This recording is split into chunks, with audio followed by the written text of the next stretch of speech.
आप अपने उच्चाधिकारियों को बता दीजिए यहाँ किसी तरह का राजनीतिकरण नहीं हो रहा है। अगर लेकिन कार्रवाई हमको नहीं मिलेगी।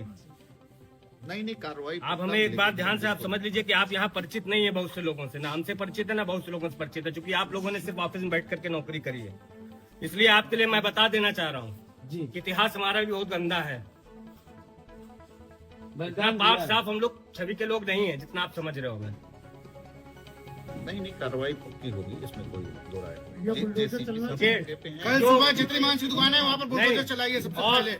सड़क पर खुलेआम मांस बिकता है। यहाँ पर कई बार मैंने उसके बाद भी यहाँ पर सिर्फ थानों में ये जो लोकल एसआई हैं, ये सिर्फ कमाई का अड्डा बना करके रखा है इन्होंने थानों को। आपके चौबेपुर थाना क्षेत्र में पहले आप यहाँ पर एसएचओ थे चौबेपुर में, वहाँ पर जो हिना फ्लोर मिल है उसके बगल में एक खाली जमीन पड़ी है। शनिवार की रात में वहाँ पर गौवंश बंद किए जाते हैं और शनिवार की रात में ही उसको काट करके रविवार को उसकी सप्लाई की जाती है। इसकी सूचना अभी मैंने आज प्राप्त की है जब ये घटना हुई है।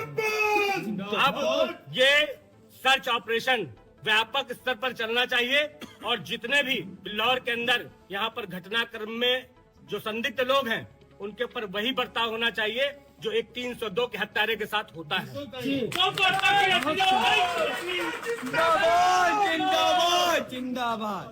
बच्चा जिंदाबाद जिंदाबाद। यहाँ जितने भी लोग हैं आप अपनी भाषा में उनको संतुष्ट करिए कि आप क्या कार्रवाई कर रहे हैं। आज यहाँ पर बिल्लौर में बड़े तादाद पर गौवंश के अस्थियां यहाँ पर प्राप्त हुई।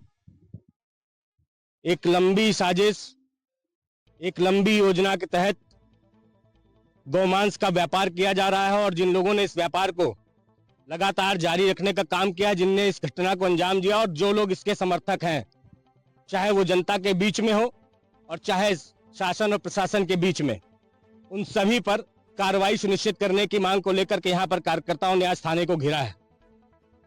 मैं शासन और प्रशासन दोनों लोगों से यह कहना चाहता हूं कि अभी इस रात से लेकर के 48 घंटे तक उन लोगों की जिनके नाम इस घटना में आ रहे हैं उनके ऊपर कार्रवाई की जाए, उनके ऊपर गिरफ्तारी करके उनके ऊपर गंभीर धाराओं में मुकदमा पंजीकृत कर और उनके घरों पर बुलडोजर की कार्रवाई की आवश्यकता भी अगर पड़ती है तो करने के तो चलाया जाए।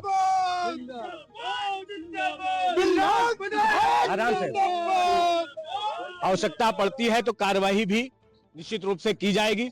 संबंधित अधिकारी यहाँ पर मौके पे मौजूद रहे, लेकिन जो कि क्षेत्रीय लोगों से भी मुझे अवगत कराया गया है कि यहाँ पर जो सब इंस्पेक्टर है, हल्का इंचार्ज है, उनकी मिली भगत से इतनी बड़ी घटना को अंजाम लगातार दिया जाता रहा। ये मान करके चल सकते हैं कि उनकी लगातार निष्क्रियता से इस तरह की घटनाएं लगातार हो रही हैं। लोगों का आरोप है कि अब पुलिस प्रशासन को पहले से जानकारी थी इस बात।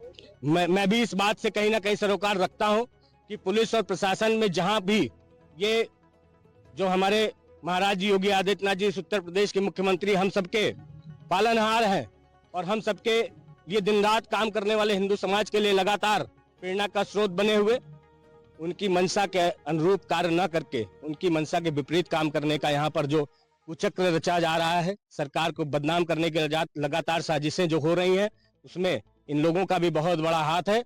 निश्चित रूप से इन सब के चेहरे से नकाब उतरेगा। न सिर्फ जिन्होंने इस घटना को किया है बल्कि जिन लोगों का इसमें सहयोग रहा है उन सब के चेहरे निश्चित रूप से उजागर किए जाएंगे। एक बड़ी कार्रवाई को अंजाम दिया जाएगा। लगातार हम लोग प्रयास करते रहेंगे और हमारे साथ में जितने भी भारतीय जनता पार्टी, विश्व हिंदू परिषद, बजरंग दल, राष्ट्रीय स्वयंसेवक संघ के जितने भी कार्यकर्ता हैं वो सभी मिल करके इसमें सहयोग करेंगे। अगर भविष्य में कभी भी इस तरह की घटना होती है तो हम दोबारा या हमें न्याय नहीं मिलता तो फिर से इस थाने का घेराव किया जाएगा।